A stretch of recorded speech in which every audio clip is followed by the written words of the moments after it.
Alright, hello everyone.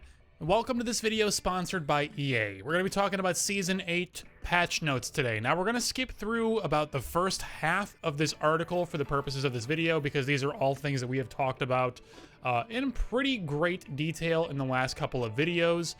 There's a dev stream here for you to check out where they basically read the patch notes to you just like I am doing to you now. There is not too much in the way of additional info that is not in the patch notes. There's a little bit in the first half of the video that you might be interested in, but if you're only here for balance changes and that's it, then we can skip pretty much the first half of this video. We have a basic breakdown of Fuse here. Only thing of note that we have not mentioned in previous videos is that Fuse can stack 2 grenades per inventory slot instead of 1. Everything else we pretty much already knew and we're already familiar with. 30-30 repeater, no specific new information here. Kings Canyon map update, yet again, we've been talking about the Kings Canyon map update. Check out the most recent video that we published for a deep dive into the map changes, at least what we can see from images and trailers released thus far. I do not yet, unfortunately, have access to this new map update to do kind of a pre-release overview and walkthrough with you all, unfortunately, but perhaps in the future that is something we might have access to. Legendary magazines are coming into the game. If you've not heard of these before, these are golden rarity magazines where they will reload your weapon if it is stowed on your back after a delay of an unknown number of seconds.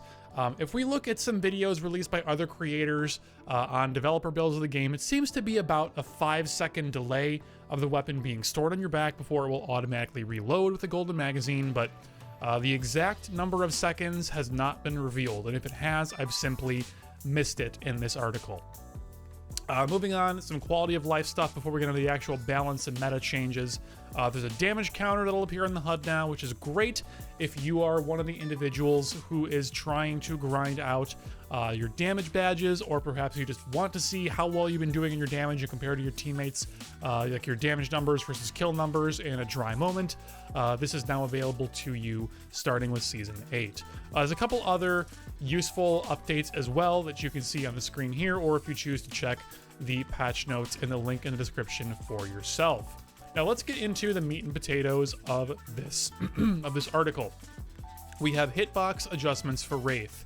So this is sort of a similar thing to Pathfinder, where what they're doing is they're basically widening her hitbox in some areas just a little bit. Instead of it being completely true to Wraith's form, they're making it in a couple of areas just a little teeny bit larger than her form. Now, in some other areas, the hitboxes are still smaller than where her body realistically actually is. But for the new hitboxes, it looks like the legs and the middle torso in particular have gotten just a little bit wider and a little bit larger from front to back, or anterior to posterior. So I would recommend looking at this image that Respawn has shared in full resolution in your own browser, not through the YouTube compression that you're seeing in this video. I would strongly recommend viewing this on your own browser in full resolution and zoom in if you really want to nerd out over the differences, but honestly, they are quite minor, and hopefully this kind of change is going to make the difference in Wraith pick rates and win rates that we are hoping to see, because Wraith has been pretty much the most played and winningest legend across all levels of play since day one. I think we have seen for pretty much the first time in just the last couple of days in official competitive Apex play, some teams placing highly that were not using Wraith. There might have only been one team actually, but maybe there was more than one. I don't remember exactly off the top of my head, but I know that there was at least one with no Wraith on the composition, and that is like the first time that we have seen that pretty much ever. So hopefully just a small hitbox size change here, and pretty much no other changes should put her about where she needs to be in terms of power, because she's always going to be incredibly powerful. Just by design of what her abilities do and how her kit is structured, she is always going to be a good legend fundamentally. So I think we're still always going to see a very high pick rate and usage rate for her, and that's not necessarily a problem, but hopefully that win rate and that consistency and that always having Wraith on your team no matter what is going to further wane even more than it already has. Moving on, we have some fairly substantial Rampart changes. Now, the first part I don't think matters too much. The Sheila angle, which is your ultimate, the turret you place down, you can now turn it 180 degrees as opposed to 120 degrees. So this is fine. It's definitely helpful. It makes the turret feel a little bit less terrible to use. I don't fully understand why we can't just have a full 360 and why that might be a problem. Perhaps there could be some clipping issues through walls where you place the Sheila in a weird place and then you turn 180 degrees and you can suddenly, you know, basically dismount the turret and end up outside the boundary of a map, and it just creates a Pandora's box of bugs or something. Maybe they just don't want to do that, and 180 degrees maybe is the max they can go, while still feeling confident that the number of those issues that crop up is going to be very, very low. Maybe I'm blowing smoke. I don't know. I can only guess, but it's certainly something. We also have a change to her wall health while being built. So currently, with the health of her walls, they will die in one bullet from anything as they are being built. They have 1 hit point. This is now being buffed to 45. So if you press your tactical button and immediately drop down a wall, it has 45 HP for the entire duration of the build phase until it is fully built, and then it will transition to its full health stat. So this is potentially very valuable. But at the same time, the health value is still very low. So where I'm kind of coming from this conceptually is that with Rampart's walls taking more bullets while being built, there is potentially the possibility for you to just crank some 90s like you might see in some other battle royales with building mechanics, where you can effectively just flick your mouse, drop this wall down and crouch behind it, or get yourself at the right angle where you can flick this down really quick, block a Mastiff shot, block a Peacekeeper shot, block something else that is a very high damage spike damage to you, and you know, I guess you could do that with 1 HP walls anyways, but you're going to see people trying to do this more and against more and more weapons. You're going to see this attempted against things like R99. You're going to see this attempted against pretty much any fast-firing, low-damage weapon, where you're going to try to block just a couple of bullets really quickly, or you're going to stack these walls up just really quick, just bop, bop, bop in a straight line, where you can crouch behind them, and now an enemy has to shoot through 3 stacked up 45 HP walls. So that'll put you at, what, 135 HP, plus whatever overflow health you might have from, you know, extra damage just kind of being wasted and not traveling through wall 1 to wall 2 and then from wall 2 to wall 3. So you could see some weird stuff crop up here where, say for example, you are in the very, very early game, everyone's got really bad guns. Say for example, you have a teammate knocked and there's a dude with a P20 who is trying to thirst your teammate. Say that you could maybe find yourself in a situation where you are able to drop down one of these walls, 2 of these walls, 3 of them at such an angle where this person with the P20 is not easily able to shoot over the wall or around the wall, and they would have to push you to make a play on your down teammate that you are trying to defend. So with these walls where they can't just pop, pop, pop, 3 bullets down and then push in with another 7 in their magazine, now they're going to be basically out of bullets and needing a reload if they want to shoot through these. So that eliminates one of their possibilities of combating you. Or at least makes it far more difficult, because they're not going to have enough bullets in their magazine after the fact to knock you down if you're at full HP and a white armor, say.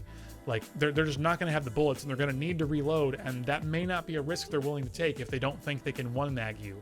So I know that I'm creating a wild and crazy, absurd situation that probably won't actually happen, but I'm trying to just to make this up to prove a point in this fact that these walls having more health now and being more easily spammable to effectively reduce your damage or completely ignore damage in some situations makes Rampart a much more usable legend. Now, these walls without the actual amped wall like risen up top part on them, they're not very big. It's not unreasonable for an opponent to be on an angle where they can just shoot over it and not care, or to have a good magazine and enough bullets to just shoot through it and, you know, break it down and not care. But we just have to keep in mind that, like, if the HP value is buffed a second time and gets higher and higher and higher, you might see really weird degenerate things start happening where Rampart all of a sudden spikes in usage and is just this very strange, bizarre legend that doesn't really fit within the general playstyle of the game, where she is just basically building these like rapid, quick little walls that block a lot of bullets. And, you know, I don't know, like, it just seems like an ability you might see in a MOBA or something, where a character has a really quick shield ability, where if it's like comparable to like a skill shot, where if you can press the shield at just the right time, then you can ignore a lot of damage, but press it at the wrong time, it doesn't do anything. I don't know how you want to break it down and look at it, but this seems like something that Rampart does need, but I would just be very careful with this ability in the future, because if this starts to get even stronger than it already is, Rampart might suddenly go from bottom tier to suddenly just really broken and not fun to play against really quickly. I think Rampart could potentially have sort of the Caustic effect, where you don't want to give Caustic much in the way of buffs. You kind of want Caustic to be sort of on the lower end in terms of balance, because the instant that he starts to get just a little bit too strong, there is a snowball where everyone starts running it, and he starts getting way and way stronger because everyone is running it, and you kind of need to use it to counter it. I feel like Rampart could potentially get down that slippery slope if we see a lot for Rampart. I think she's one of those legends that no matter what you do, she kind of needs to stay weak. So 45 HP walls will definitely make her feel better and let her have a little bit more of a reactive role, but you don't want that reactive role to get too strong. You kind of want that to stick with something more like maybe a Gibraltar or something like in that vein, to be more of like your reactive shield the team and, you know, make a barrier kind of legend. It kind of seems more like Rampart should be your proactive legend that you use to set up and kind of fortress up your team. But with Caustic and Watson being so strong and prevalent in those roles already, it's just hard to find a niche for Rampart to sit in that makes sense. So I'm dubious as to how much this will help her. It's better than nothing, and I just hope that it doesn't get really ridiculous where you have like some super wild and out players that are just cranking 90s and cranking walls out real quick to block shots and like have some super high skill ceiling stuff. I don't know, like I just don't know where to think about Rampart. I'm all over the place with her, and who knows, man. Let's move on. We have Rampart. We have Horizon coming up next. Small nerf to her gravity lift cooldown once again. The effective cooldown is going to be basically you press the button, you have 25 seconds before you can press the button again. So Horizon has been a legend that I have not stopped playing since the start of Season 7. This has been just the go-to legend for me, because the gravity lift is so strong, the passive is so strong, the ultimate is good, I mean, but I could care less about what the ultimate is, just because the passive and the tactical are so strong and just feel so good to me that I just cannot find myself not using this legend. So I do not fault Respawn for making the cooldown even longer, because 15 seconds at the start or whatever it was way too fast. The nerfed cooldown was better, and I think if it stayed like that, it wouldn't necessarily be the biggest of problems in the world, but going to 25 seconds, I'm okay with. I have no complaints about that, but I don't think it should go much higher than that. Maybe like 28 at the actual worst. I don't think 30 seconds would quite be justified, but, you know, we'll see with time as tournaments continue playing out, as ranked fleshes out with Season 8, with all the new ranked stuff coming, and how, you know, the whole ranked ranking up process and points acquisition is becoming different. We'll see how this how Horizon shakes out with this season. I definitely wouldn't want to see another balance change to her until Season 9. I think if it were me as an armchair developer, I would like to see Horizon be played out in full with this current balance for Season 8. Just to get a lot of data on her and give players time to adapt and maybe develop new strategies to deal with this, or develop other strategies entirely that are just simply more valuable than having Horizon. that might bring her pick rates back to a more reasonable rate for the time being. But I don't know. I think having a legend that rivals Wraith and in like pick rates and win rates is not necessarily a bad thing. She doesn't feel incredibly overpowered or oppressive. Like if I'm playing against an enemy team with a Horizon, that doesn't seem like this oppressive thing where like, God, I just can't hit her hitbox, or I can't fight against her, or she can do just these ridiculous things that I can't deal with. She feels like mostly fair. It just feels like the gravity lift might have a little bit too quick of a cooldown. So hopefully 25 seconds kind of rectifies that and puts her into an even more like reasonable state, and we can try to bring some of the other legends up a little bit more that need some help. Like our next one that we're going to be talking about, Octane. So Octane did not receive, in my blunt opinion, anything useful in this patch. I still think that Octane is right next to Rampart from a competitive standpoint as being one of the worst legends in the game.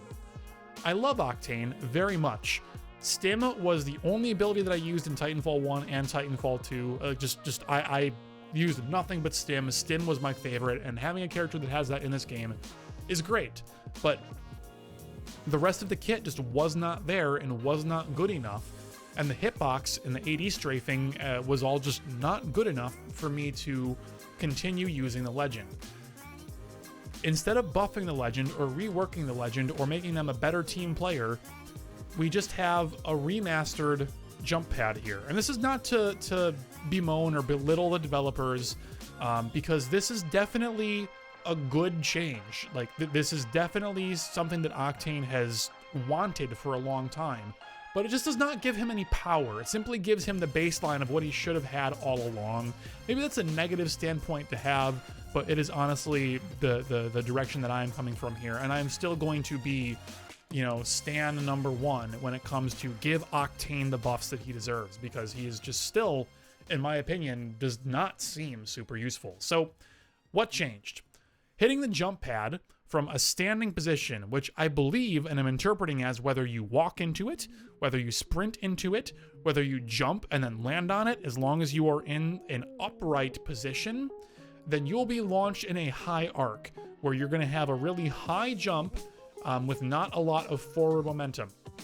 With, I mean, a decent amount, but not as much as you would have if you hit it from a crouched position, which will send you in a low arc where you fly further horizontally but with less height. So this is very specific in how it's worded. You're either standing or crouched. The value is either 1 or 0. It's either yes or no. Either you are high arc or low arc, period, end. It does not seem as though there is a medium arc or any sort of gradient or play or any cares given about the speed you have when you enter the jump pad. Now, if this is incorrect and there is in fact a gradient, or there are multiple arcs, more than 2 arcs, then please, I hope to be corrected in the comments once this is actually released. But for the time being, it sounds like we have 2 arcs. I'm not complaining about what we have, but again, I really think that we could do better for Octane. So I'm really hoping that, you know, Season 8, like in the middle of Season 8, Season 9, we see even more for him, because he gets a decent amount of playing, I would imagine. I would imagine that his play rates are pretty high, but man, you start looking at high rank stuff, I can't imagine his win rate's all that great. I really can't. I hope Octane gets more. I really do. Crypto. I'm very confused by this patch note, because I was under the impression that this was fixed many seasons ago, like shortly after Crypto launched, maybe a season after. They have removed the ability for arc stars to be stuck to friendly drones. I thought this changed a long time ago. If I'm incorrect, I'm incorrect, and that's fine. I'm happy that this is out of the game, because it should have never been in the game to begin with, but I'm just confused. Moving on, we have Loba. This is a good, albeit very small and niche buff, but still good. Loba is now able to see inside of closed care packages with her passive, Eye for Quality, and she is also able to access those items and steal them through her Black Market Boutique ultimate. Previously, when care packages would land inside the range of her Black Market, or vice versa, if she would place a Black Market inside the range of an unopened care package, you could not see the items inside and you could not loot the items inside. You would have to manually go up to the care package and open it before those items would populate inside of the black market. That has never sat well with me. That has always been very silly to me. And I'm very happy to see and very happy to report that this is now being addressed. And Loba can now access those items immediately and steal them right out of the nose of whoever is going for that care package, should that timing ever come up in your games. Very cool. Happy to see this. Next up, we have everybody's least favorite legend in high level ranked right now, Caustic. But this is a good change for the health of the game in general. All of Caustic's gas will now dissipate immediately as soon as Caustic's team is eliminated. So no more wiping a Caustic team in a really close range fight, or you have some just Caustic that you are beating up on who decides to grief you, and they throw down their ultimate straight down at their feet right before they die, just to basically grief their own death box, so that way you can't loot them right away, you can't get their purple armor swap, and because you can't get that purple armor swap, then you're going to lose to the third party or the fourth party or the fifth party, and you lose the game because the other Caustic player griefed you. They're already eliminated. It doesn't even help them. It doesn't give them anything to do that. And it does not help the health of the game either. If you manage to push a building that a Caustic is holding and you manage to wipe that team, that gas is now going to immediately stop hurting you, and that house is yours. While this doesn't necessarily make a lot of sense from just a logic standpoint, I think from a health of the game standpoint, especially at the high end of ranked, I think this is a very good thing and is going to just make a lot of players happy. Sometimes making a group of players happier is better than doing what might logically make a lot of sense. So I am all in all in favor of this change, and I hope that it makes playing against really slow, campy Caustic teams more bearable for the players that have to play against them repeatedly in high-level ranked. For our final legend update, we have Mirage. Now, this is a patch note that was shared in the Fright Night update, which apparently did not actually ship with the Fright Night update. This is going to actually ship with this update, Season 8. Mirage's decoys will create footstep sounds. This is good for Mirage. I have found that throughout Season 7, I have had little to no difficulty more often than not in identifying which Mirage is the real one based upon sound cues alone pretty frequently. I think I said that already, but yeah, pretty frequently I could do it. Not 100% of the time, but very often. So having all of the decoys make footstep sounds, I think, is an overall good change for Mirage, because it's going to make it just that much more difficult to decipher which one is the real one, especially if you do not see him pop the ultimate and you don't visually see which one looks like the real one. I think overall this is a pretty good thing. Mirage needed this. I don't think this is going to make him suddenly high-level ranked viable for most players that are playing at that level, but I think if you're going to go into pubs and you're going to play Mirage because he is fun, he is going to functionally be even better now than he's been before, which is a good thing. Mirage deserves that. So A+ change here. Next up, we have a bunch of weapon meta changes. The Wingman, Sentinel, Havoc, G7, and Alternator have been removed from the gold weapon rotation. Your new gold weapons are going to be the R301, the brand new 3030 repeater, Mozambique, Longbow, and the Spitfire. The interesting thing to note here is that, again, these are fully gold weapons. So expect them to have a purple barrel, which is now just colored gold in the bottom left corner, but it will be purple, so it's no longer going to have the gold barrel buff of being kind of a flash suppressor in addition to being just your standard purple barrel. It should just only be a purple barrel now, if my logic here stands up, because the gold barrel was removed from the loot pool with the golden magazine kind of taking over its place. So expect that for your gold weapons that equip barrel attachments. But also expect the ones that have magazine attachments, so we're kind of shooting out the Mozambique here, unfortunately. Expect the other 4 to have golden magazines. So you're going to always have the ability to experiment with that attachment on these weapons should you find a gold version of this weapon. Now, is finding the gold weapon going to be harder than probably finding a gold magazine in the world? Yeah, almost certainly. But still, I mean, it's just something different for you to play with. I think it could be kind of interesting on the Spitfire. If you're the kind of player who is able to actually dump an entire magazine of that thing without reloading, and then you just put it away on your back, use another gun for a little bit, like probably about 5-6 seconds, and you can switch back to your Spitfire and have a full 55 back in your magazine without having to reload. That's pretty neato, especially with some of the balance changes coming to the Spitfire that we're going to talk about in just a few minutes. So, neat stuff there. I like that the gold weapons rotate every season. It's a good thing for the game. So excited to find in my hands a 30-30 repeater, as long as it has an optic that I like. If it's got one of those 1x2s, then bleh, throwing it out, not using it. All right, hop-ups. This is great news. We have the double tap being removed from the loot pool.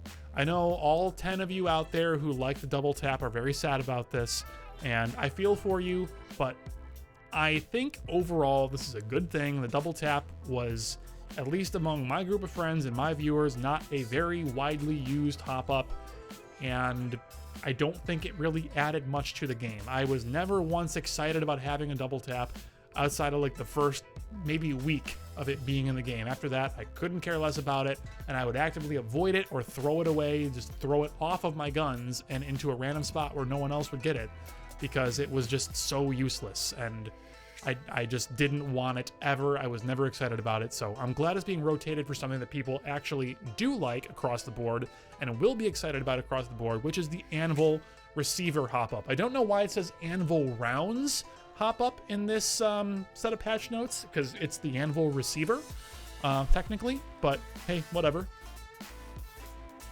Volt. We're having a bullet damage decrease from 16 to 15. So this should make the Volt overall ever so slightly, but not by much, but ever so slightly worse than the R99 in terms of damage per second and times to kill across all the different spectrums of different armor levels, fortified versus low profile. I don't have my damage spreadsheet open at the moment, so I can't plug the new value in and just kind of see where it ends up. But just keep in mind that the Volt is not suddenly, oh, it's suddenly terrible, the R9 is so much better. That is not the way you should look at the game. The guns are still effectively at parity in terms of power, and it is entirely a matter of which one are you more comfortable with, which one do you have the ammo for, which one do you have the attachments for, and all of those questions, because those should be the major driving factors in choosing between the R9 and choosing between the Volt. And if you have the ability to have either of those guns with both a big pool of ammo and good attachments on both of them, it should only be your personal preference deciding which one that you go for in that instance. I don't think that the Volt losing 1 point of damage suddenly makes it so much worse than the R9 you're not going to take it. I think they're still effectively at parity. Now we have the Alternator having a 1 damage increase. It's going from 15 to 16. This is actually, in my opinion, fantastic. I'm a very, very big fan of this. So the Alternator has been just kind of meh for the entirety of Apex's time, with the exception of when Disruptor rounds were a thing. Then the Alternator was just far and away the best gun in the game, but ignoring Disruptor rounds in that short period of time, I very much enjoyed the extra bit of damage on the Alternator. Or rather, I think I'm going to enjoy it very much once it comes into the game. It's just going to be good for the gun. Like, I don't think it's going to be the new R9 or the new Volt, but it's a very consistent weapon. It's so easy for you to hit consistent shots on this thing, whether from the hip or aiming down sights. Even if you don't have a good barrel attachment on it, it's just so stable and so accurate that I feel like I can honestly drill people with this thing, and I can get a pretty decent amount of headshots consistently when I'm in situations where I really need to be aiming for them. I feel like the gun is accurate and reliable enough that I can do that. So having like the highest damage value of an SMG per bullet and just being really stable.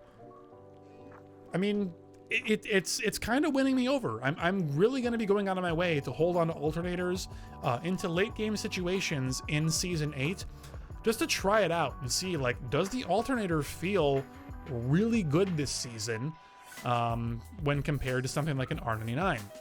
I think the alternator would very much benefit from being one of the gold rarity weapons this season, which unfortunately it is not. Let me just double check that.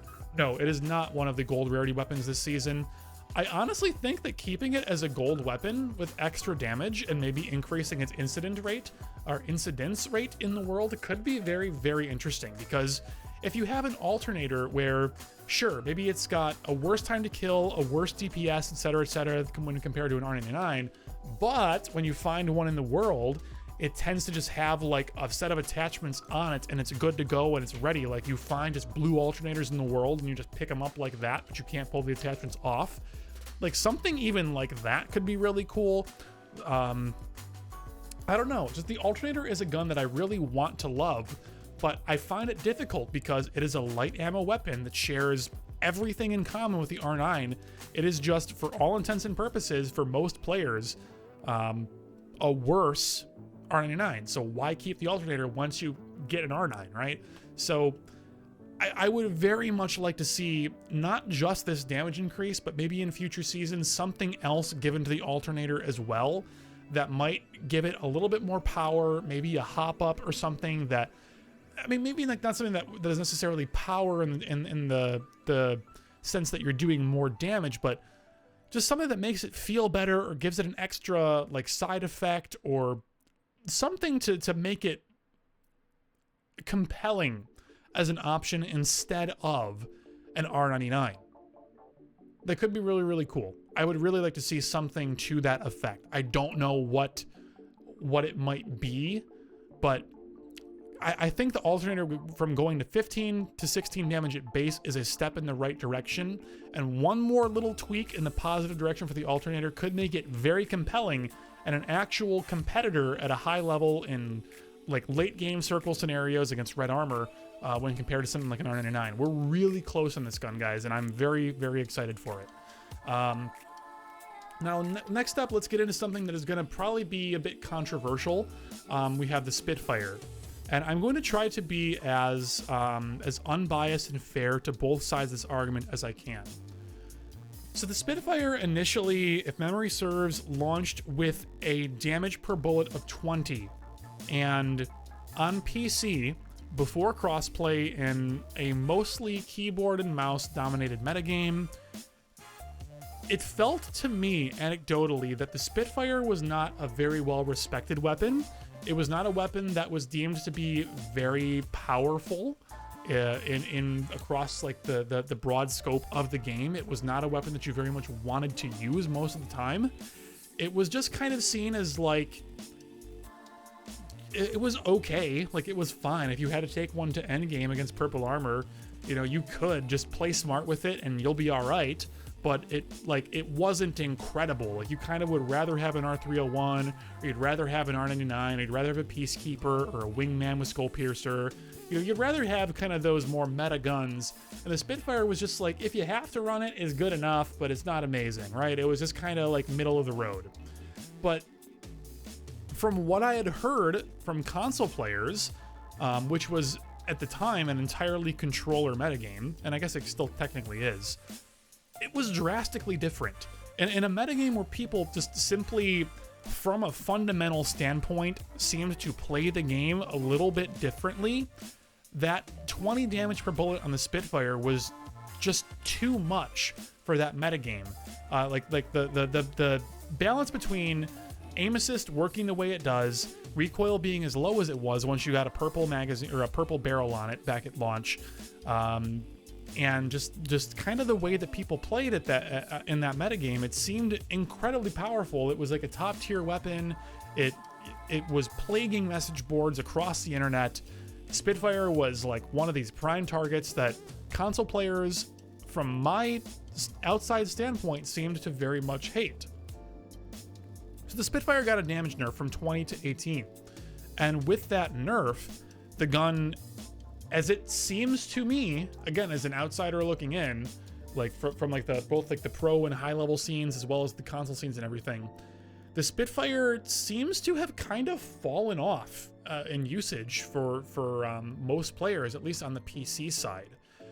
It just seemed like 18 damage per bullet instead of 20 just nerfed the damage per second, it nerfed the times to kill too much, where having to use a weapon with an incredibly low damage per second and incredibly bad a time to kill, as we have demonstrated before on the channel, one of the worst in the game times to kill,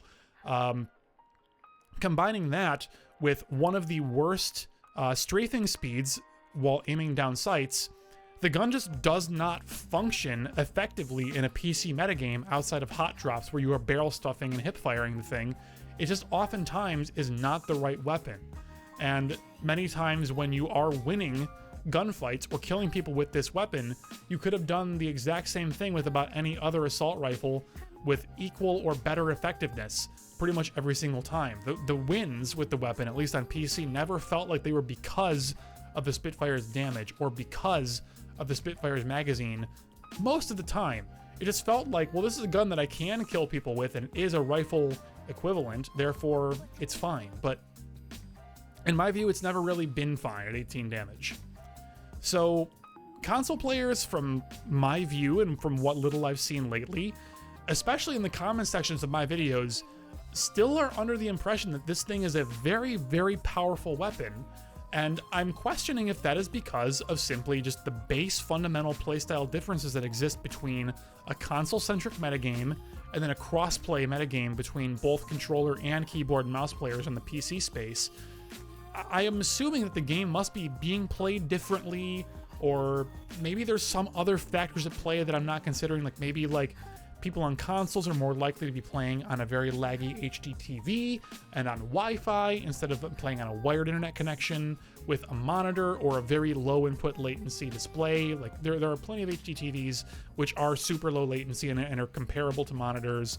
And you know, there's a lot of other things that could be at play here that might be making the Spitfire feel stronger in that metagame, aim assist also being one. There's like been rumors going around of aim assist being stronger on a console than it is on PC. I have no idea if that is true, but I mean, look, the basic idea that I'm trying to get across here is that there has been a lot of disagreement about how the Spitfire's balance has been tackled over the last 2 years of Apex Legends life. And by going from 18 to 19 damage, I am kind of concerned for console and controller-centric metagames, because it seems to me from a lot of people on that side of the equation that the gun is plenty strong at 18 per bullet, and bringing it up to 19, I am questioning if that might kind of tip the scales too much and make people upset at the Spitfire again, or if 19 is like the magic number where it is feeling very strong against low profiles, but against your regular legends and your fortified legends, it's still kind of just okay. Whereas on the PC side, I'm really expecting the Spitfire to still be, at least at high levels, a bottom tier pick. Like if you have your full choice of whatever weapons you could use, I really feel like very few people are going to end up going for the Spitfire on a keyboard and mouse centric metagame. We also have, to kind of counteract the bullet damage buff, we have a nerf to reload speed, both from a like a reload with a bullet still in the chamber and a completely empty reload where you need to also do the chambering animation. Those have been increased by 0.4 and about 0.5 seconds respectively. Not a huge deal, but definitely something that you should be able to feel when you do not have any kind of magazine attachment. Because remember, if you equip a high rarity magazine, not only will it increase your magazine size, it'll also make your reloads faster as well. It has both benefits. So you'll feel it less with a purple magazine, but with no magazine, the Spitfire is going to feel absolutely lethargic, even more than it already did. And I'm really not sure how to interpret this damage increase. I'm very curious to hear your feedback, viewers, not today, not tomorrow, not next week, but like in a month from now. After you've given it time to settle and your knee-jerk reactions have come to pass and the Season 8 metagame has been established at least a little bit, I very much would like to hear everyone's opinions on the Spitfire around that point in time.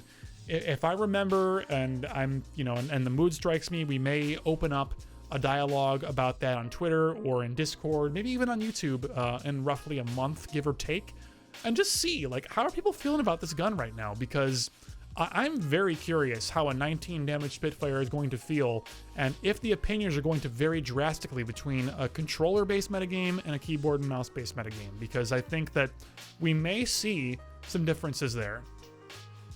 Finally, let's move on from the Spitfire. We have the EVA 8.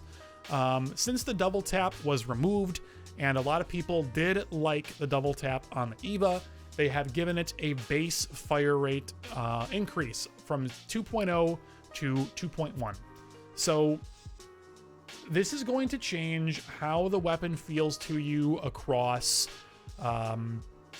all bolts. So whether you have no bolt, white bolt, blue bolt, purple bolt, the gun is going to feel different to you because of this ever so slight fire rate change. So I strongly encourage you to go to the firing range and spend a couple of minutes with the EVA 8 once Season 8 hits, because you may not think this is a big deal, but you're gonna find a situation at some point where the EVA is just not quite firing at the exact instant in time that you think it's going to, and your aim is going to be ever so slightly off because of that, and you're gonna blame the gun instead of blaming yourself. And I'm telling you right now, practice the gun so you only have yourself to blame and not the gun. You don't have that cop-out. You need to practice this gun again. Only a couple of minutes, just get used to the new cadence, because there is going to be a little faster cadence from this point onwards with the EVA 8. Anyways, everyone, that'll pretty much do it for our meta and balance changes. This is already a 40-minute long video. I'm going to leave the bug fixes and stuff to you to read, should you choose to do so. Once again, the link to this will be in the description below if you want to read through this for yourself. Thank you all so much for watching. I hope this has been educational, or at least entertaining for you, or informative. And I will see you again very soon. Y'all take care. Have a good day.